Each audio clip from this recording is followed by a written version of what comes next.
Itinanghal na mga hari ng Maharlika Pilipinas Basketball League ang Pampanga Giant Lanterns matapos na walisin ang Quezon Huskers sa National Finals 2024. Yan ang ulat ni teammate Daryl Oclares. Are the first back-to-back champions in MPBL. Sa ikalawang sunod na pagkakataon, Pampanga Giant Lanterns muli ang kampyon ng Maharlika Pilipinas Basketball League. Matapos na maipanalo ang Games 1 at 2 sa Dubai, hindi na nagkatubiling wakasan ng Giant Lanterns ang serye sa harap ng kanilang home crowd sa Brencigliao Convention Center. Wagi ang Pampanga kontra sa Quezon Huskers sa Game 3 noong Sabado na nagtapos sa score na 65-61. Namuno para sa Pampanga ang back-to-back most valuable player at finals MVP na si Justin Baltasar na gumawa ng double-double 19 points at 19 rebounds sa kanyang huling laro sa torneo.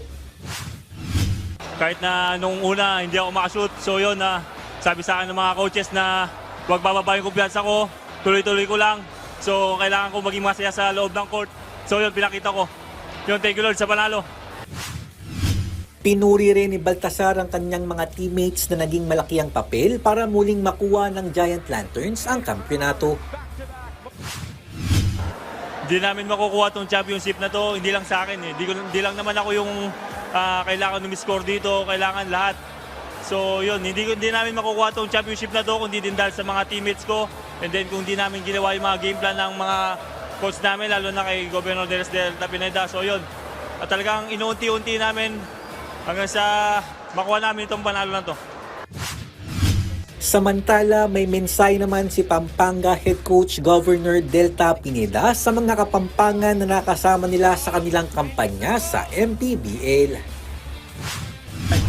Sa mga Kapampangan na nagdasal para sa amin, maraming salamat po.